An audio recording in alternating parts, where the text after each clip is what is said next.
자, 이런 학교들에서 기본적으로 출제 기조, 출제 방향이라고 하는 것은 고등학교 과정 물리 또는 교과 이름이 조금 바뀌었죠. 물리학이라는 것을 출제 범위로 본다라고 하긴 해요. 그런데 이런 학교에서 출제되는 문제들의 난이도가 어떠하냐 하면은 지금 써놓은 요 순서가 요게 난이도 순서다라고 하면 되겠습니다. 그런데 물리 논술에서 난이도를 결정하는 가장 큰 요인 뭐가 있을 것 같아요? 논술 시험에서 특히 물리에서 과학 논술 또는 물리 논술에서 문제 난이도를 결정하는 가장 큰 요인 뭘까요? 여러분들도 아마 궁금해할 바로 그겁니다. 물리학 2 과목의 활용 비율 요게 난이도를 결정하는 게 아마 될 것 같아요. 대부분의 학생들이 학교에서 뭐 3학년 때나 이럴 때 물리 2를 내신으로 나가기도 하지만 좀 흐지부지하게 학생들이 뭐 그렇게 열심히 듣지도 않고 시험 문제도 기본 문제 수준에서 그냥 형식적으로 내거나 이런 경우들도 너무 많거나 그나마도 학생들이 아예 뭐 물리 2나 수능도 안 볼 거고 주변에 보니까 애들 다 공부 안 하던데 그러면서 아예 공부 안 하고 다 같이 안 하는 뭐 이런 현상이 많기 때문에 물리 2는 나는 정말 무슨 내용이 있었는지 또는 무슨 내용이 있는지는 아는데 그에 대해서 자신이 없는데 라는 생각할 친구가 많을 거예요. 그러다 보니까 2 과목의 출제 비중이 해당 문제의 난이도를 결정한다라고도 할 수 있을 겁니다. 자, 연대 같은 경우에는 물리 2의 출제 비중을 대략적으로 따져보면은 내 생각에 80% 이상이라고 일단은 얘기를 할게요. 그리고 중앙대, 건국대, 경희대들은 약간씩은 차이가 나기는 하는데 대략적으로 30% 정도라고 얘기를 합시다. 상당히 낮은 비율이다라고 하자는 건데 이것도 추가적인 설명할게요. 그리고 성균관대 같은 경우에는 거의 0%에 근접한다라고도 할 수가 있어요. 그런데 이것도 2020학년도까지만 해당하는 내용이고 2021학년도 내년 입시를 준비하는 내년에 이제 입학을 앞두고 있는 현 고3 내지는 지금 현재 수험생들은 얘가 약간 다르다고 할 수 있습니다. 이것도 할 말이 많아서 조금 이따가 또 얘기를 할게요. 그렇기 때문에 전체적인 난이도가 요렇게 된다라고 볼 수 있을 텐데 이 순서라고 할 수 있을 텐데 이 비중이라는 것이 매해 문제 나왔는데 요 정도는 물리 1, 요 정도는 물리 2, 이 정도가 물리 1, 이 정도가 물리 2 이렇게 매해 고르거나 일정하지를 않다는 겁니다. 어떤 학교에서는 올해는 아예 물리 1만 가지고 100% 문제를 구성했을 수도 있고 물리 1에서 벗어나는 물리 2 관련 내용 아예 안 냈을 수도 있고 어떤 해에는 진짜로 물리 1 이만큼, 물리 2 이만큼 비중을 냈을 수도 있고 정말 특수한 해에는 특정 문제들에 대해서 그 출처를 따져보면 100% 물리 2인 경우도 있고 이런 게 왔다 갔다 해요. 학교마다 일정하지 않습니다. 그런데 대략적으로 내다 말다 하거나 그런데 그 빈도로 따지나 냈을 때 그 비율이 이 정도 차지하는 것까지 전체적으로 고려하면 대략 이렇다라는 느낌으로 가져갈 수 있다라고 얘기할 수 있을 것 같아요. 특히 연대 같은 경우에는 한 5, 6년 전 그 이상 옛날만 하더라도 80% 아니고 그냥 100%였어요 라고 얘기해도 괜찮습니다. 물리 1, 2 내용 비교했을 때 이건 물리 1에도 나오네 하는 것들은 오히려 물리 1, 2에 겹치는 내용 좀 기본이 되고 심화된 내용도 있지만 이건 물리 2에서도 다 나와 하는 것들은 아예 오히려 그런 것들은 걸러내고 물리 2에서만 출제하는 경향도 굉장히 심했어요. 근데 갈수록 최근에는 연세대에서도 물리 1에 나오는 내용을 중심으로 해서 내는 문제도 늘고 있기 때문에 요렇다라고 하지만 매우 높은 비중을 차지한다라고 얘기하고 싶습니다. 언제? 2020학년도 출제된 문제까지는 자꾸 2020학년까지는 그랬다라고 하면서 올해는 다를 것이다 라는 걸 염두에 두고 얘기하는 이유가 뭐냐면 알죠? 교과과정이라고 할 것이 중간에 한번 2015 개정교육과정이라는 걸로 바뀌었는데 그 교육과정이 수능이든 논술이든 반영이 되면서 그거 기준으로 수능 문제도 내고 논술 문제도 내야 하는 해가 올해가 첫 해죠. 현재 고3 학생들 같은 경우에는 작년부터 고등학교 2학년 때부터 개정된 교육과정으로 내신도 다 보고 뭐 이랬었을 거지만 그게 실제 수능에 적용되는 거는 2021학년도 올해가 처음입니다. 그렇기 때문에 개정교육과정이 반영되면서 이 비율도 약간 달라질 수가 있는데 요거는 여러분들 조금 참고할 게 있어서 그래서 좀 얘기를 할게요. 개정 전 물리 1, 물리 2라는 과목이 있었고 개정된 지금 여러분들이 이제 적용해야 할 물리학 1, 물리학 2라는 과목이 있는데요. 자, 이게 어떻게 내용들이 교체가 일어나거나 옮겨가는 그런 단원 간 이동이 있었냐 하면은 옛날 물리 1, 2는 아주 어느 정도는 깔끔했어요. 물리 1은 조금 지저분했죠. 물리 1, 2, 02, 1, 2, 3단원은 대략 역학, 요것도 역학. 요거는 전자기 파트, 전자기 파트. 3단원이 파동 관련한 얘기들. 물리학 2의 마지막 단원은 양자역학, 미시세계와 양자역학 이런 내용이었고 물리학 1의 마지막 단원은 에너지와 그 활용 뭐 이런 식으로 나오면서 여러 가지 발전 방식, 핵발전, 수력발전 뭐 이런 것들 나오면서 변압과 송전 이런 것도 나왔었고 뭐 태양광 발전 이런 것도 언급을 하고 그런 것, 에너지의 변환 과정 그에 관련한 얘기하면서 돌림임, 유체역학, 연력학 이런 것들도 여기 좀 이렇게 섞여 있고 막 그랬었습니다. 그러면서 이쪽에서 이제 어려운 문제들도 많이 나오고 그랬었는데 어쨌든 요런 단원 구조를 가지고 있었는데 개정된 다음에는 전체적으로 교과서마다 약간씩 그 표현법은 다르기는 하지만 크게 3개 단원으로 이렇게 잘리게 됐어요. 그러면서 크게 보면 역학, 전자기, 파동 및 양자역학라는 구조가 공통이 되게 됐습니다. 파동 및 양자효과라는 것들로 이렇게 큰 단원 3단원으로 되고 전체 교과서의 부피도 줄었어요. 1, 2, 0이 다 줄었습니다. 자, 그런데 여기에서 한 가지 특징이 물리학 1, 2가 따로 이렇게 있었지만 기본적으로는 물리 1 과목이 기초, 물리 2는 그보다 심화 발전된 내용으로 보통은 구성이 되어 있었는데 물리학 1, 물리학 2로 되면서 어느 정도 그 기조는 가져가긴 하지만 먼저 송전, 변압 이런 것들 어영부영 물리 2로 넘어갔어요. 돌림임 물리 1에서 사라지고 물리 2 1단원으로 넘어갔습니다. 유체역학 없어졌어요. 연력학은 물리학 1 1단원 끝에 약간 이렇게 그대로 넘어왔습니다. 자, 4단원이 이렇게 해체되거나 삭제되면서 이동을 했고 그리고 물리학 1에 있었던 여러분 뭐 중간기말고사 이런 것들 봤던 거 기억을 해보면 물리학 1에 있었던 몇 가지 내용들 중에서 물리 1에 있었던 것들 중에서 전기 파트에서 예를 들면 옛날에는 다이오드, 트랜지스터 다 있었는데 이제 다이오드만 남았고 트랜지스터가 일로 갔어요. 그리고 1단원에서도 특수 일반 상대론 다 있었는데 특수 상대론 남아있고 일반 상대론 물리 2로 넘어갔어요. 뭐 이런 식으로 넘어가는 것들도 많이 있었고 여러분 지금 역학 보면은 여기 탄성력 다루는 거 되게 많이 나오죠.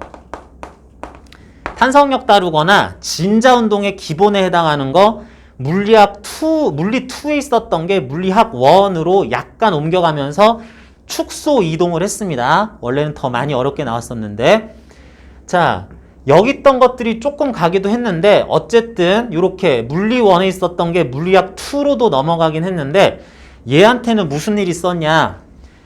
아주 많은 삭제가 이루어졌는데 그것들이 단진동 삭제되고 전기 파트에서 로렌츠임 삭제되고 그리고 논술에선 아예 잘 안 나왔었지만 교류회로 삭제되고 뭐 이런 것들 파동 양자역학에서도 상당 부분 삭제 가위질이 이루어졌어 가지고 어떻게 보면은 기존 물리원, 개정전 물리원 내용이 여기 이제 어려운 것들 막 삭제되면서 물리학 2로 어느 정도 넘어가고 있었던 것들도 축소되면서 이렇게 줄어들고 한 전체적인 과목 내용들이 크게 보면 옛날 물리학 1 수준인데 라고 할 정도로 내용이 많이 변했습니다.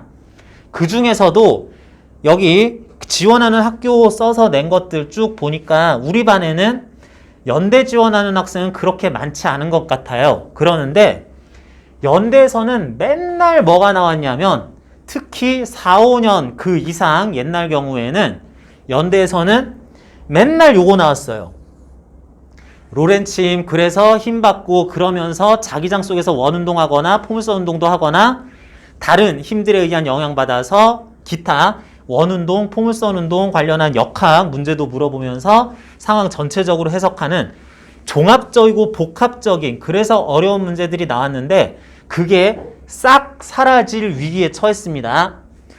고등학교 과에서 안 다루기 때문에 그래서 그런 거 추세를 따르기도 할 뿐만 아니라 그런 거 없어진 것에 영향도 받으면서 연대 문제가 상대적인 난이도가 나머지 학교에 거의 근접하는 식으로 됐겠다.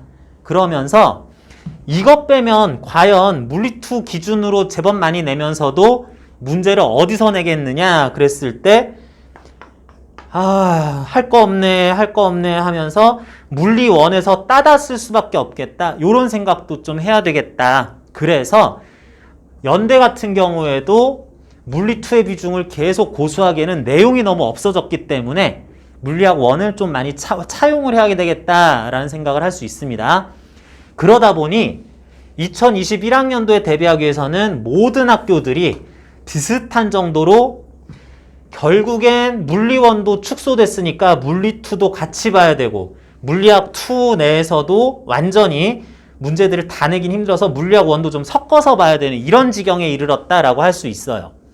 그러다 보니까 학교들에서 나오는 문제 자체 약간의 계산상 또는 다른 단원과의 복합적인 정도가 문제가 되는 거지 다들 물리학 1, 2를 다 공부를 해야 된다. 그러면서도 논술 준비를 하기 위한 실전형 문제 답안 작성 같은 것까지 조금 더 공부를 해야 된다라는 것이 공통으로 공부하는 방법이 됐다라고 이제 볼 수가 있습니다. 정리. 학교들에서는 출제 범위에 대해서 고등학교 물리과정이라고만 얘기를 하지 물리1이요, 물리2요 라고 지금은 얘기하지 않아요. 몇 년 전만 해도 그걸 좀 분리해서 봤었는데 그래서 물리학 1, 2 구분 없이 출제를 해야 되는데 이미 몇 개 학교에서는 물리2도 해마다 또는 한 해에 나오는 문제 중에 비중을 어느 정도 생각을 하면서 물리2를 보긴 했었다. 그리고 실상 논술 준비를 하는 데 있어서는 그 물리2를 그래서 얼마나 잘 알고 있느냐가 학생들별로 당락을 가르는 기준이 되기도 했었다.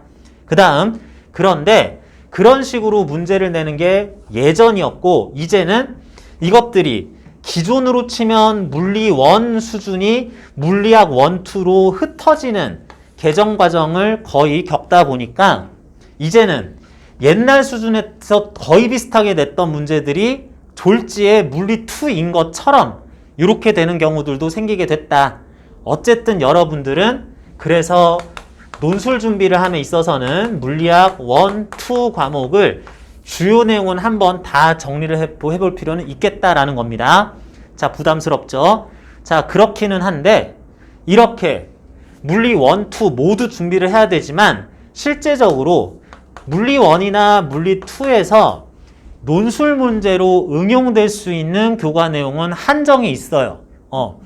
너무 단순 암기사항에 가까운 그런 내용들은 논술 문제로 내기가 힘들기 때문에 그냥 얘기합니다.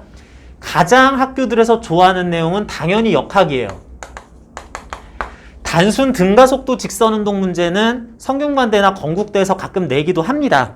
경희대에서도 가끔 물어보고요. 하지만 단순하게 그런 문제보다는 역시 일에너지 정리를 이용한다든지 또는 문제들에 대해서 이렇게 살펴보다 보면 중간에 단독 문제는 아니지만 운동량 충격량을 쓴다든지 그래서 결국에는 원운동이나 포물선 운동으로 힘들 분석하고 일 에너지 이런 것들 다 확인해 봤더니 원운동, 포물선 운동식으로 물체 운동 상황을 분석해서 결론 내야 되는 경우, 이런 경우들이 자주 나오는 문제들이고요.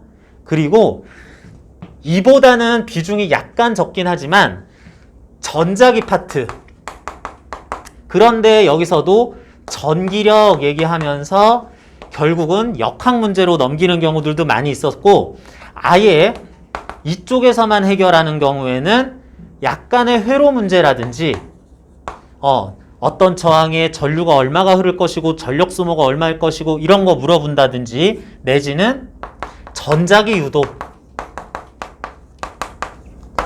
자속 변화가 여기만큼에서 이만큼으로 변했으니까 그래서 몇 볼트의 유도기 전력이 걸려서 전류가 어느 방향으로 몇 암페어 흐르겠구나, 뭐 이런 식으로 물어본다든지, 이런 거 물리학 1 공부해서 했을 텐데, 이런 내용들이 비중은 조금은 얘들보다는 적지만 그래도 나오긴 했다. 그리고 은근히 파동 관련 문제도 잊을만 하면 한 번씩 나오긴 했어요. 비율상으로는 조금 적긴 하지만 굴절, 전반사, 뭐 스펙트럼 문제 이런 것들도 단순 암기사항도 나오기도 하고 일반적인 문제들도 풀이 문제로서 나오기도 했었습니다. 자, 그래서 무엇보다도 여기 부분을 포섭하는 물리 1, 2를 아우르는 공통적인 주제에 대해서는 한꺼번에 설명하는 역학 부분 공부가 좀 필요할 것이고, 그 다음으로는 전자기 파트, 전기력, 전기장, 회로를 분석하는 방법이나 전자기 유도 현상에 대해서 약간 어려운 문제 분석하는 거, 이것도 필요하겠고, 파동도 어느 정도는 점검은 필요한데 그 정도는 아닌데요. 아주 많이는 아닌데 출제될 수 있는 정도의 수준까지는 내용 공부 한번 점검하는 거 필요하겠어요. 그러면서 이 안으로 약간 들어가기는 순수 역학이라고 얘기하기는 조금 힘든데, 여러분들 수능 특강이나 수능 완성들은 아마 지금 풀어보고 있거나 다 푼 친구도 있을 겁니다. 수능 준비 제대로 하면 이제는 8월이 시작되기 전이나 적어도 8월 끝날 때까지는 수능 특강이나 수능 완성은 다 끝까지 풀어보고 몇 번 오답 검토도 해보고 이렇게 해봤어야지 되긴 하는데, 보다 보면은 은근히 까다로운 게 연력학이에요. 물리 1과 물리 2, 물리학 1과 물리학 2에 모두 연력학이 들어가긴 하는데, 물리학 1 연력학이 더 어려워요. 물리학 2 연력학은 별로 볼 거 없습니다. 근데 요게 더 어려운데, 여러분들 연력학 순수 문제 PV 그래프 보고 그러는 것도 어려운 문제는 어렵지만, 특히 이상기체 들어있고 피스톤 연결한 다음에 여기 용수철 달아놓은 거, 요런 것들은 문제가 조금 더 까다로운 경우들이 있어요.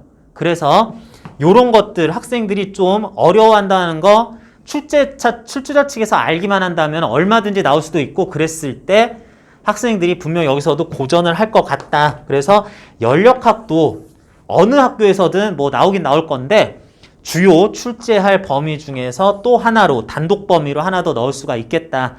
그래서 이쪽 관련한 실제 기출문제, 그것과 비교한 어느 정도 연습할 수 있는 문제들로 여러분들이 좀 봐야 되겠다 하는 게, 이게 전반적인 출제 범위 내지는 자주 출제되는 주제들이라고 할 수가 있겠습니다. 자, 어느 정도는 잡히긴 할 텐데, 그러다 보니 우리는 출제될 문제들에 대해서 기본적으로는 이런 식으로 나왔었고 이런 것도 나올 수 있어요 라는 것들, 답안 작성하는 것도 연습이 필요한데, 추가적으로 물리학 1에서는 잘 다루지 않는 내용들, 이런 것들도 기본 내용들 공식 확인함과 함께 실제로 문제에서 어떻게 쓰이는지 이런 것도 좀 봐야 되겠다.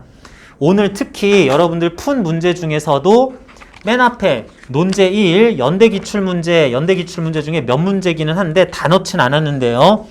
그런 것들 보면서 단진동, 연력학 문제 있었고요. 11쪽에는 2017학년도 연대 기출문제이기는 한데, 뭐 여기에서도 어느 정도 일에너지 정리라든지 약간의 그 일반 상대성 이론, 특수 상대성 이론 이런 것들 뉘앙스가 풍기는 것들, 또는 약간 변형 문제기는 하고 그렇지만 여기 양자역학 관련한 문제도 조금 들어 있습니다. 그렇고요. 논제 3에 경희대 기출 문제들을 조금 섞어서 내놨는데, 여기서 운동량, 충격량, 2차원 충돌, 포물선 운동과 3, 4번 비행기 날아다니는 거에서는 원운동과 포물선 운동을 또 복합적으로 또 나타내는 문제, 분명히 경희대에서도 이런 식으로 해에 따라서는 아주 물리2의 비중이 높은 문제도 나오긴 했었다는 것도 여러분 다시 한번 확인하는 거고요. 경희대 문제였었고 성균관대 문제 중에서는 2019학년도에서 뭐 일부는 기출문제고 일부 4번 문제는 변형 문제인데 이렇게 생연력학 부분에서 내기도 했었습니다. 그래서 이런 문제들이 있었다라는 거 기초로 하면서 뭐 여기서 다 나오지 않은 건국대나 중앙대에서도 유사한 유형 내지는 난이도 문제들이 나왔었다는 것으로 일단은 확인을 하면서 그러면 전방위적인 내용들에 대한 해석, 이해가 필요하구나. 문제선 어떻게 적용될지에 대해서 실전형 답안 연습도 또한 필요하겠구나라는 것들 여러분들이 피부로 이제 느끼기 시작했으면 좋겠는데 자, 우리가 해야 될 일에 대해서 같이 한번 알아봅니다. 그래서 물리2의 비중이 분명히 학교별로 있고 여기 학교별로 이렇게 교차 지원, 중복 지원, 교차 지원이 아니죠. 중복 지원 하는 것들 보다 보면은 여기 써 있는 학교들 다 지원을 하는 수준인 것 같은데 그런데 여러분들이 여기서 가장 부담을 느끼게 될 물리학 2 관련 내용들 당연히 수업에서 다뤄야 되죠. 물리학 2를 다 다룬다라는 것보다는 각 학교에서 논술 문제로 출제될 만한 내용들에 대해서는 이렇게 다룬다라는 것들 같이 수업을 통해서 내용 보고할 거고 그리고 그런 것들이 주로 논술 문제로서 나왔을 때는 어떻게 나오는지에 대해서도 또 같이 실전형 문제로 확인을 해볼 거예요. 그리고 우리 수업 구조가 지금 7시부터 10시까지 저녁 시간에 지금 수업이 되도록 돼 있는데 수업은 오늘처럼 약 50분 정도에 걸쳐서 그때그때 회차별 실전 논제 풀이를 할 겁니다. 요거 여러분들이 아는 한도 내에서 최대한 적절하게 답안지를 구성하는 방법을 이제 같이 연습하면서 더 나아지긴 할 건데 그렇게 볼 거고요. 그러면서 이에 대해서 요 논제에 대한 논제 해설 내지는 관련한 내용, 배경 지식, 내용에 대한 설명 이렇게 들어갈 건데 다음 시간에는 어떻게 되느냐 이게 예를 들어 1회차였다라 그러면은 다음 시간에 왔을 때에도 또 쓰기 시간이 있어요. 그런데 이 실전 논제 또 쓰기 시간에 답안 작성 시간에 여러분들 오늘 써서 낸 답안지 요거에 대해서 여러분들이 쓰는 중에 이거 조금 학생에 따라서 다를 텐데 내가 한 명씩 불러서 같이 내용 검토를 좀 할 겁니다. 요거는 여러분들이 뭐 수업 내용에 대해서 질문 있는 거 이런 것들 본다기보다는 그런 거에 대해서 이제 해설로 어느 정도는 다 커버를 하고 그런 것도 약간은 하긴 하지만 어떤 내용에 대해서 이렇게 표현한 거, 답안지를 이렇게 구성한 것은 이런 부분은 잘했다, 이런 게 문제된다라는 거를 첨삭을 하게 될 거예요. 그러다 보니까 어떤 학생들은 시작하자마자 불려 나와서 지난주 답안지 검토부터 하고 그 이후에 쓸어들어서 쭉 쓸 수도 있고 어떤 학생은 한 20분 열심히 쓰고 있는데 야 잠깐 멈추고 나와 해가지고 중간에 끌려 나올 수도 있기는 한데 그러느라고 약간 흐름이 끊길 수는 있어도 요건 어쩔 수 없고요. 그래서 나와서 같이 전 시간에 썼던 답안지 검토하고 첨삭한 다음에 이어서 쓰기 하고 뭐 어떤 학생은 쭉 쓰다가 순서상 다 썼는데 이제야 불려 나와서 이제 흐름 끊기지 않고 지난주 답안지 검토하고 뭐 이럴 수도 있을 것 같아요. 그렇게 해서 첨삭과 쓰기가 함께 진행이 될 거고 이어서는 당연히 이제 여기 관련한 내용들 해설 및 내용 설명도 쭉 들어가긴 할 건데 이게 쓰기한 것에 대해서 관련 내용들 쭉 설명한다라기보다는 회차에 따라서는 예정돼 있는 다음번 논제가 학생들이 제법 어렵다고 느낄 수 있는 것일 때에는 요거 관련한 내용 쭉 하면서도 다음 주에 할 것과 관련한 내용은 약간 또 같이 한 다음에 다음 주에 쓸 게 어려운데 이게 어느 정도 내용이라도 알아야 쓰기 접근이 가능한 것들 이런 것들 경우에는 미리 어느 정도 관련한 내용 공식들 소개를 하고 그래도 그 정도 수준 알고 쓰도록 이런 내용들이 약간 회차마다 섞여 있을 겁니다. 그래서 전체적인 연속성을 고려했을 때는 한 번도 빠지지 말고 제대로 이렇게 수업 듣는 게 필요하겠다라고 일단 여러분한테는 당부를 드릴게요. 함부로 결석하고 그러지 않았으면 좋겠어요. 자, 그래서 우리 수업은 이렇게 되는데 그 내용 중에서 검토할 것들은 물리2도 기본으로 하면서 지금 여러분 어느 정도 제출한 그 성적대 현재 물리1 공부되어 있는 수준 얘기라는 거 이렇게 들어보니까 어느 정도는 내용 점검이 물리1 수준도 필요한 친구들이 있긴 있어요. 상당히 잘하는 학생들도 있는 것 같기는 한데 그래서 관련 내용들 혹시 풀이 과정이 잘못될 수도 있으니까 그런 것들에 대해서도 한번 정리를 하고 넘어가겠다. 요렇게 이해하면 되겠습니다. 자, 그래서 전반적으로 수업들이 좀 유기적으로 이렇게 같이 전 회차, 다음 회차까지 연결해가지고 필요한 내용들을 같이 볼 거다라는 거 여러분 이해하시고요. 이런 것들을 공부해야 되는 게 있으니까 여러분들은 준비 없이 그냥 수업 시간 와가지고 듣기보다는 가능하면은 다른 과목 공부도 해야 되고 또는 학교 가서 이제 생활도 해야 되고 또 이제 수능 준비를 위한 내용도 공부하다 보면서 논술까지는 그거를 위한 추가적인 공부하기 조금 힘들 수는 있지만 여러분들이 요렇게 되는 게 필요하다라는 거 공감만 했으면은 이런 내용들을 공부해야 되겠다라는 것들 자습을 통해서 각자 공부를 추가로 더 해준다면은 그것만큼 여러분들한테 이제 내가 바랄 건 없는데 해마다 해보면 잘 안 되긴 해요. 학생들이 바쁘더라고. 다른 과목 아니면 수능 준비 이런 거 치중해서 하느라고 이 정도는 신경 쓰기 힘든데 아무튼 하기만 한다면 여러분들이 이제 물리 논술에 대해서는 훨씬 좋은 영향을 받을 수 있을 거다라는 거 추가적인 공부 해줬으면 좋겠다라는 당부 또 드립니다. 자, 그래서 전반적으로 물리 논술 이런 식으로 출제가 되고 수업이 진행될 거다라는 것들 정리하는 의미에서 전반적인 얘기도 했고요. 자, 그래서 우리가 당연히 내용에 대한 설명도 하지만 그것들이 정말 물리2를 깊게 공부하는 데 있어서는 그 정도 수준이라고 보기에는 뭐 상황상, 시간상 그렇게 여유가 있지는 않을 거지만 그런 것들을 최소한 어떻게 활용해야 되겠다 정도는 같이 볼 거라는 거 여러분한테 얘기를 하고 이것도 추가적으로 얘기를 한번 해봅시다. 여러분들이 반드시 알아야 되는 게 마음가짐상에서도 중요한 것이 자, 여러분들 물리 논술 또는 과학 논술에 대해서 공부를 한다라고 그럴 때 그 시험의 성격도 한번 제대로 알아놓는 것도 중요할 것 같아요. 무슨 얘기냐면 예를 들어서 수능이나 뭐 내신도 어느 정도 마찬가지인데 어떤 학생들이 이제 시험을 봤을 때 수능을 봤더니 나는 다 맞았어부터 나는 좀 1등급, 2등급, 3등급 요 정도 수준의 점수를 맞았어 라고 하는 게 이렇게 뭐 이렇게 좀 잘리게 되겠죠.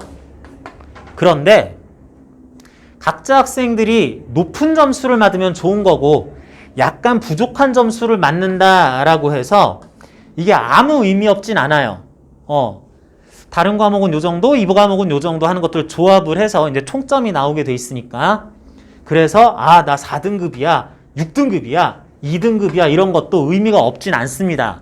그런데 논술은 내가 특정 학교 시험을 보러 갔어요. 그랬더니 역시나 학생들이 거의 완벽한 답안지 써내는 친구 있고 제법 많이 풀고 잘 쓴 학생 있고 약간 부족한 학생 있고 매우 못 쓴 학생 있고 결시생 있고 뭐 이렇다고 칩시다. 그랬더니 여러분 아직 뭐 그 원서 다 쓰지는 않았을 건데 실제로 수시 최종 경쟁률 어느 정도 나오는지 알아요? 내가 특정 학교 학과에 썼더니 최종 경쟁률 이렇게 나왔어요 라는 거 발표되면 몇 대 1 정도 되는 것 같아요? 어떻게 알고 있어요? 모르니? 아예 모르니? 아는 사람? 어지간한 학교가 20대 1은 넘어갑니다. 좀 경쟁률 심한 학과는 50대 1도 넘어가요. 경우에 따라서 100대 1 넘어가는 학교도 있습니다. 경쟁률이 20대 1이라는 거는 특정 학생의 합격 확률이 얼마라고 할 수 있어? 5%죠? 50대 1은 합격 확률이 얼마니? 2%죠? 30대 1이면 한 33%, 3.3% 이 정도 되고, 불합격 확률이 95%, 98%란 얘기야. 물론 학교들을 이렇게 그 중복 지원을 하는 것 때문에 추가 합격 이런 게 있어서 이거보단 높기는 해요. 그런데 실제로 지원자들 가운데 상당히 상위권, 최상위권 학생만 붙고 나머지는 떨어진다는 얘기입니다. 그랬을 때 붙으면 좋은 건데 점수 집계를 해보니까 이런 등수 맞고 떨어진 친구가 있을 거고 이런 등수로 떨어진 친구가 있을 거고 결시생이라서 떨어진 친구가 있을 거예요. 얘들아, 얘랑은 차이점이 뭐예요? 이런 점수 맞고 떨어졌다라고 할 이거 1, 2, 3번 학생은 차이가 뭐예요? 차이가 뭐예요? 없습니다. 얘는 똑같은 애들이에요. 올해 논술 일반 전형으로 이 학교 떨어진 애들 끝. 하지만 나는 이 학교에서 이런 점수 맞았으니까 다른 데서 이 점수 써먹어야지 이런 거 없습니다. 수능하고 전혀 달라요. 붙으면 끝이고 떨어지면 똑같은 애들이고 하는 걸로 이 점수를 다른 점수랑 조합해서 활용할 수 있는 기회가 아예 없죠. 그래서 우리의 목표는 좋은 점수를 맞는 것도 중요한데 어쨌든 조금이라도 점수 잘 나와서 간당간당하게 합격하는 거, 이게 목표입니다. 아주 얼토당토않게 상향 지원, 하향 지원을 한 것만 아니면 이걸 일단 목표로 해야지 되겠어요. 자, 그런데 경쟁자들이라고 할 이 등수를 나눌 경쟁자들이 실제로 논술 점수가 이렇게 안 나와요. 이렇게 안 나오고요. 전체 점수가 뭐 예를 들어서 1점부터 100점까지 이렇게 있을 때 특정 학교, 특정 학과 똑같은 문제로 시험 본 학생들이 점수가 이래요. 이런 점수 거의 없고요. 이런 점수 거의 없고요. 여기에 몰려 있어요. 왜 그런지 알겠어요? 얼토당토않게 상향 지원 또는 하향 지원을 한 것만 아니라면 해당 학교의 학과에 따라 조금 다르지만 그 학과에 내가 합격할 수 있을 것 같아 하는 데에 적절한 점수에 비슷한 점수의 학생들이 죄다 몰려 있겠죠. 나랑 어차피 경쟁해야 될 애들 중에 이런 점수 맞을 애들은 없을 거라고. 걔들은 이과 안 썼습니다. 아예 지원을 안 했어요. 이런 점수 맞을 학생들은 다른 학과 썼어요. 내가 전체 지원자 확대해서 보면 이 중에 요 안에 들어야 되는데 실제 점수 분포가 이렇게 나는 게 아니라 똑같은 문제를 다 같이 틀리는 거 비슷하고 맞는 거 비슷하게 해서 평균 점수에서 거의 비슷한 점수들을 따닥따닥 똑같이 맞았을 거라고. 자, 그러다 보니까 여러분들이 요 안에 들어가는 거는 50점도 있고 60점도 있고 난 90점 맞아야 되겠구나. 20점이랑 88점은 똑같은 거구나. 이 뜻이 아니라 애들이 다들 65점, 66점, 63점 요 정도에서 왔다 갔다 할 때 나만 67점 맞으면 그러면 내가 합격인 겁니다. 합불의 의미만 있지 학생들 간에 합불을 제외한 나는 고득점 불합격이야. 딱 걸쳐서 합격했어. 이런 건 의미가 없는데 요 애들 거의 마지막 점수하고 거의 꼴등 점수하고 합격한 학생 점수가 별 차이 안 나요. 실제로 거의 비슷해요. 지원자들이 거의 비슷한 수준의 점수를 가진 학생들이 몰려 있을 거기 때문에 그렇기 때문에 여러분들이 해야 될 것은 남들보다라기보다는 지금 여러분의 실력 가지고 받을 수 있었을, 그러니까 이대로 그냥 수능 준비만 하다가 시험장 들어가서 받았을 점수보다 1점, 2점, 3점만 더 받으면 돼요. 그럼 합격입니다. 어차피 전국에 있는 학생 중에 나랑 똑같은 실력에 똑같이 지금부터 준비 안 된 상태로 시험장에 들어갈 학생들이 거의 대부분이기 때문에 실제로 논술 수업을 특히 물리, 과학 논술 수업, 수리 논술은 약간 달라요. 그러긴 한데 과학 논술 준비는 수업이나 이런 걸 통해서 체계적으로 학생들이 공부를 안 해요. 진짜 잘 안 해요. 제대로 된 수업을 듣기도 힘들고 제대로 된 수업 듣기도 힘들고 요것밖에 안 되잖니? 제대로 된 수업을 듣기도 힘든데 그런 수업도 준비를 제대로 뭘 하냐? 뭐 수능 준비했으니까 뭐 들어가서 보면 되겠지 그러면서 그냥 들어간 학생들이 거의 다예요. 그렇기 때문에 여러분들은 어떻게 보면 조금 마음을 편하게 가질 필요 있습니다. 여러분들은 지금의 상황으로 앞으로 뭐 연대 같은 경우에는 10월 초, 다른 학교 같은 경우에는 이제 수능 이후까지 그때까지 수능 공부만 하다가 들어갔을 때 쓸 수 있었던 답안지보다 조금만 잘 쓰면 돼요. 못 풀었을 문제 한 문제 정도만 조금 더 잘 써서 풀면 돼요. 그걸 목표로 하면 된다라는 어느 정도 편한 마음으로 수업에 임해도 괜찮겠습니다. 자, 그러는데 좀 얘기가 길어지는 것 같지만 수업 자체 내용 정리, 공식 외우는 것보다 이게 더 중요해서 그래요. 자, 그러는데 자, 여러분들이 아마 대표적으로 연대 기출문제를 본다든지 홈페이지에 가면 다 나와 있어요. 연대 작년, 재작년, 그작년 기출문제들을 본다든지 대표적으로 성균관대 기출문제를 보면은 난이도 차이가 대단히 많이 납니다. 특히 3년 내지 5년, 6년 묵은 연대 기출문제를 보면은 보자마자 무슨 생각이 들 거냐면 문제가 이해가 안 된다라는 생각이 들 거예요. 그래서 자세히 봐야지 했을 때 자세히 보니까 이제 확신이 들 겁니다. 처음 봤을 때는 문제가 이해가 안 된다. 자세히 보니까 확신이 들어요. 무슨 확신? 이건 내가 못 푸는 문제가 맞구나 라는 확신이 들 거예요. 굉장히 어려웠었습니다. 최근엔 많이 쉬워졌어요.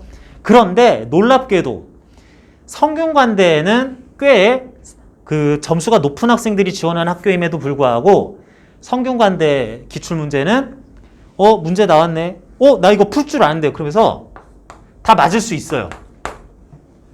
그래서 야, 이거 방향 전환해서 성균관대 한번 들어가 볼까? 이런 생각하는 친구들 굉장히 많아질 수 있습니다. 기출문제 보면은.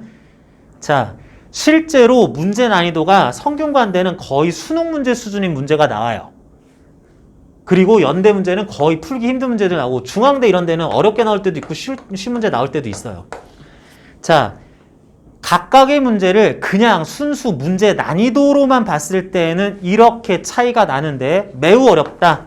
엄청 쉽다. 상대적으로. 엄청 쉽다. 뭐 애매하다. 뭐 어렵기도 하고 쉽기도 하다. 그러는데 이게 그냥 물리 문항들이 아니라 논술 문제로서 내가 이걸 잘 풀어서 상대적인 높은 점수, 경쟁자들과 비교했을 때 상대적인 높은 점수를 얻어서 합불이 갈릴 때 요거 푼 거 답안지를 가지고 나는 그렇게 될 거다라 그랬을 때 학생들 입장에서는 어떤 유형의 문제가 까다로워요? 이게 어렵다의 내용하고 좀 다릅니다. 어떤 문제가 까다로워요? 어떤 유형일 때가 까다롭다? 이런 경우가 압도적으로 까다롭다라고 할 수가 있어요. 왜? 자, 이 문제 못 풀잖아. 워낙에 어렵게 나와서 그래요. 그래서 이 문제는 풀이 과정이고 나발이고 풀이 과정, 서술, 표현 다 됐고 아무도 못 풀 때 내가 무려 이거를 맞췄어. 풀이 과정은 엉망진창인데 이거 썼다 저거 썼다 말도 약간 횡설수설한데 딱히 틀린 말은 아닌데 이렇게 해서요 뭐 이렇게 계산해 보면 답은 이거예요. 그런데 나는 맞췄어. 합격입니다. 아니 애들이 다 틀린다니까. 자, 이건 어때요? 신나게 풀었지. 답 맞았지. 자신 있게 나왔지. 근데 지원자의 99.8%가 다 요렇게 해가지고 맞는 답 쓰고 나왔을 거예요.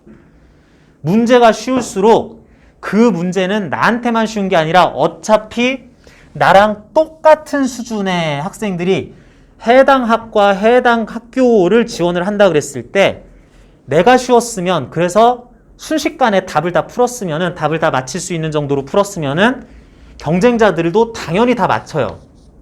이럴 때에는 지원자들 중에서 답이 틀렸다. 얘는 이미 떨어진 거 확정이고 답을 맞춰봤자 답 맞은 대다수 속에 일단 속해 있다 밖에 안 되는 거라고.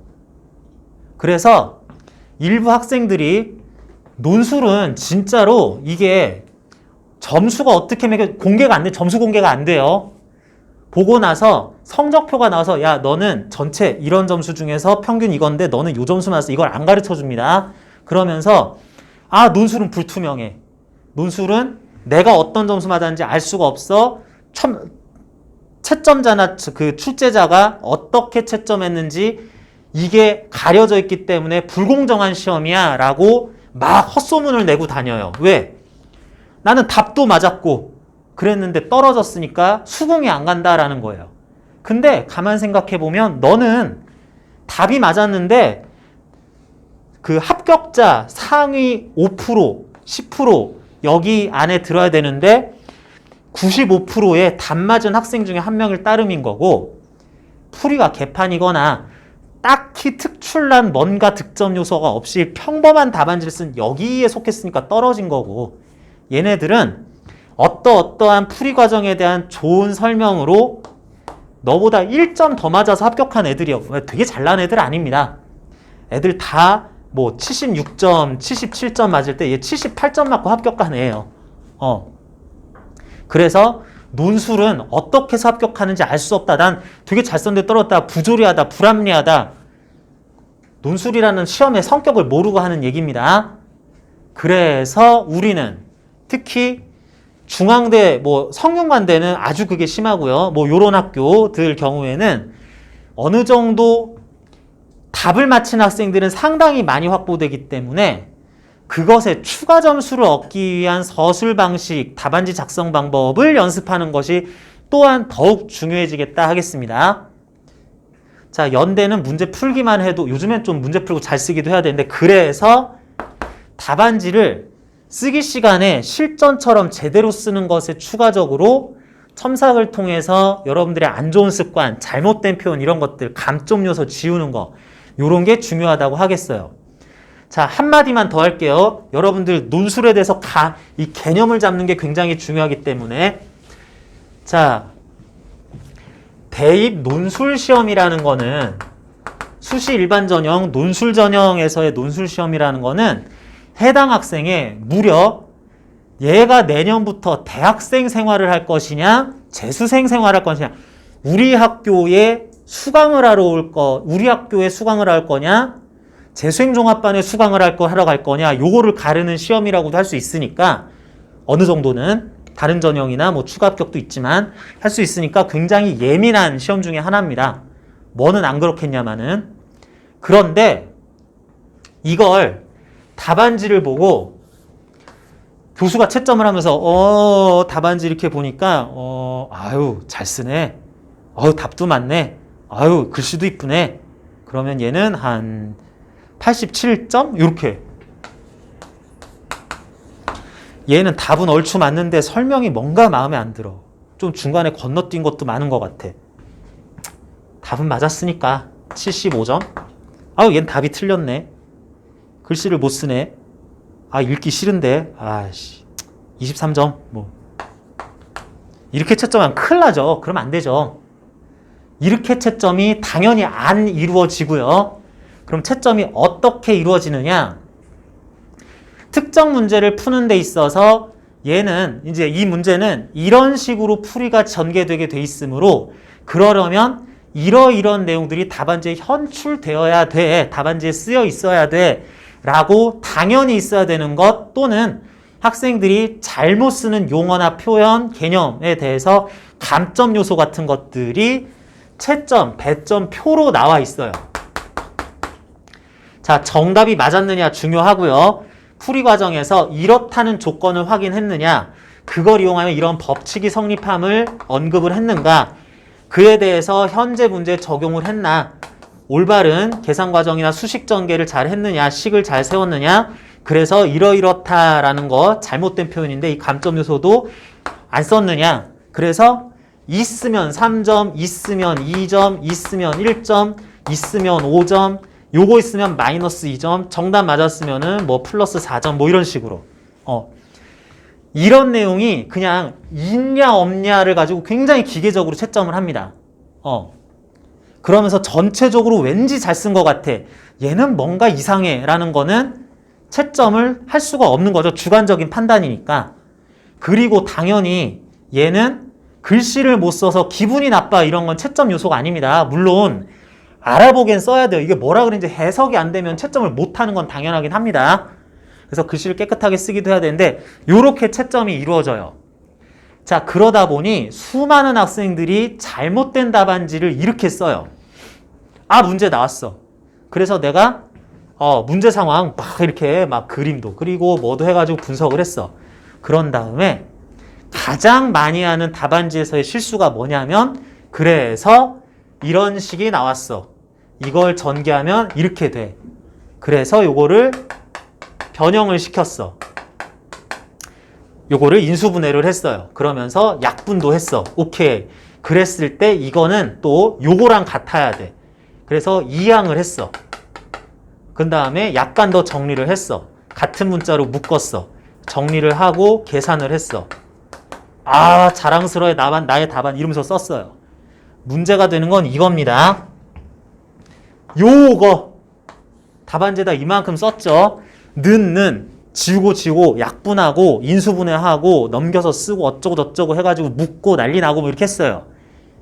이거 쓴 만큼에 대한 채점이 몇 점 정도 들어갈까요? 배점이 몇 점 정도 들어갈까요? 자, 거꾸로 생각을 해보면 됩니다. 거꾸로 생각해보면 돼요. 이런 답안지에 뭔가 써있는 글씨들이 있어. 그러면은 배점표 이게 채점이 되려면 얘는 이항을 잘했는가, 약분을 잘했는가, 인수분해 과정에서 문제는 없었는가, 이런 채점 요소들이 있었어야 되겠지. 이거 채점 하겠니? 대학 입시에서 이거 채점 하겠니? 이거 영특한 뭐 초등학교 5학년 정도? 중학교 1, 2학년이면 누구나 하는 거예요. 대학교에서 이거 보겠니? 이거 채점 안 합니다. 채점 안 해요. 열심히는 썼는데 답안지는 꽉 차 보이고 막 길어 보이긴 하는데 감점까지는 아닌데 이런 능력에 대해서 얘가 이렇게 파악을 했네. 그렇지. 이런 얘기 해야지 하는 것에 이 친구 이항 하나 끝내주네. 덧셈을 이렇게 완벽하게 할 줄 아네. 뭐 약분 천재네. 뭐 어쩌라고. 그 초등학생들도 다 하는 거. 채점이 안 이루어져요. 물론 기본적인 법칙을 적용하는 과정에서 어느 정도의 수식은 필요해요. 그런데 그거 전개 과정이나 이런 것들, 이를 양변에 대해서 뭐뭐에 대해서 정리하면 해서 간단하게 요거는 잠깐 정리하면 답이 이런 식으로 표현이 돼요. 요 정도는 쓰는데 한 등호 한 3개 정도 들어갈 정도는 쓸 수 있겠지만 중간 과정을 막 이렇게 쓰면은 안 좋습니다. 안 좋다는 거는 감점 요소다라는 얘기가 아니라 이렇게 쓰느라고 시간을 많이 잡아먹어요. 이렇게 깨끗하게 그래도 막 이렇게 쓰느라고 이게 생각보다 손으로 글씨 쓰는 게 시간이 오래 걸려요. 그래서 여러분의 수험 시간을 깎아먹게 된다. 그런 의미에서 안 좋다고 한 건데 이걸로 채우는 친구들이 굉장히 많아요. 하지 마세요. 그런데 안 해야지 하면서도 여러분들 이 짓을 하고 있어요. 왜일까요? 아니, 내가 답은 내야 되잖아. 암산이 안 되면 나는 계산 과정은 필요하잖아. 그래서 여러분은 해야 되는데 그러다 보니 자연스럽게 쓴다. 무슨 뜻이냐면 난 이걸 이렇게 부릅니다. 답안지의 연습장화라고 불러요. 그러다 보니 막 이렇게 쓰고 막 이렇게 지운 거 보여주고 막 옆에다가 정성스럽게 쓴다고 뭐뭐를 이항하면 양변에 얼마를 곱하면 뭐 땡땡땡 이런 거 한 다음에 써놓고 그러는데 채점도 안 된다는 거고 요거를 했다는 거는 초안지를 써놓지 않고 그냥 여기에다가 내가 나의 풀이를 쭉 그냥 즉흥적으로 전개했다는 거죠. 그게 뭐야? 연습장이지. 답안지의 연습장화가 이루어지다 보니까 이게 자꾸 나타나는데 이렇게 되는 이유가 또 뭐냐? 내가 마음이 급해요. 이렇게 하지 않으려면 어떻게 해야 돼? 초안지에다가 풀이를 한번 다 해보고 답안지로 옮겨야 되잖아. 근데 이간이 시간이 오래 걸릴 것 같잖아요. 그러다 보니까 뭐 어떻게든 되겠지. 그래서 바로 답안지에다 풀기 시작한다고. 그러다 보니까 문제가 생기는데 그런 조급함은 또 어디서 나오느냐? 원인 중에 하나가 내 필속을 몰라서 그래요. 나는 어느 정도 깨끗하게 답안지를 작성하면 이만큼의 분량을, 이만큼의 글자 수를 쓰는데 얼만큼의 시간이 걸리는지 몰라서 그렇습니다. 대부분 학생이 그래요. 그런데 여러분들이 실전 답안 연습을 통해서 이만큼을 쓰는데 얼마쯤 걸리다라는 견적이 나오면 실제 문제풀이에 들일 시간, 어느 정도 내가 관련 내용 정리해서 진짜 답안지를 쓸 시간, 지금부터 10분 안에 쓸 수 있어. 그러면 아직은 시간 여유 있네. 지금부터 꼭 써야 되겠는데 하면은 풀이 과정 잠깐 중단, 여기다가 필요한 거 쭉 쓰고, 그러는 과정에서 요령껏 여기서 대강 계산만 했던 거 언급하고 필요한 계산 조금만 쓰고 하는 식으로 해서 이렇게 해야 되겠다라는 견적이 나와야 되는데, 그런 것도 또한 우리 실전 논제 쓰기 시간, 답안 작성 시간에 여러분들이 스스로 써보면서 알아야 됩니다. 학생들 보면은 쓰기 시간에 뭐 잘 모르겠다 그래서 설렁설렁 쓰거나 피곤해 대충 쓰고 뭐 수업이나 잘 들어야지 이러면서 넘어간 친구들이 있는데, 최선을 다해서 제시문을 활용해서 문제에 대해서 어떻게 해서든지 답안 작성을 해보려고 하는 거 굉장히 중요합니다. 여러분들 쓰기 시간에 되게 소홀하게 보내는 친구들, 이제 피곤하다 보면 그런 상황들 많이 나올 수도 있는데 절대 그러지 말라는 거 여러분한테 당부 또는 부탁 좀 드릴게요. 자, 그래서 쓰기 시간 충실해야 되고, 가장 대표적인 답안 작성 과정에서의 오류, 잘못된 점 이런 것도 있다라는 거 여러분한테 그냥 첫 시간인데 공통적이기 때문에 얘기를 했습니다. 기타 학생별로 좀 습관이 잘못돼서 아니면은 뭔가를 잘못 이해하고 있어서 표현에 있어서든 표기에 있어서든 문제될 것들은 답안지 개별 첨삭 시간에 같이 교정을 하게 될 거고요. 일단은 전반적인 내용 요거 좀 필요해서 했었고, 오늘 문제에 대한 관련 내용들 어느 정도 얘기하는 것도 필요는 하니까 요것도 지금부터 이제 같이 볼 건데, 그거는 조금만 쉬는 시간 가진 다음에 볼게요. 자, 물리 논술 답안지 쓰기에 대한 개념이 좀 잡혔으면 좋겠고, 여러분들이 수업 시간에 또는 수업 끝난 후에 다음 시간까지 어떤 공부를 해야 되고 무엇에 대한 보충이 필요할지 이런 것들에 대해서 어느 정도 개념이 잡혔으면 좋겠고 실천했으면 좋겠고, 혹시 관련해서 뭐 이런 것들 관련한 설명하던 것 중에서 질문 있거나 그런 것들 있으면은 개별 질문 조금만 더 하면서 쉬는 시간 좀 가집시다.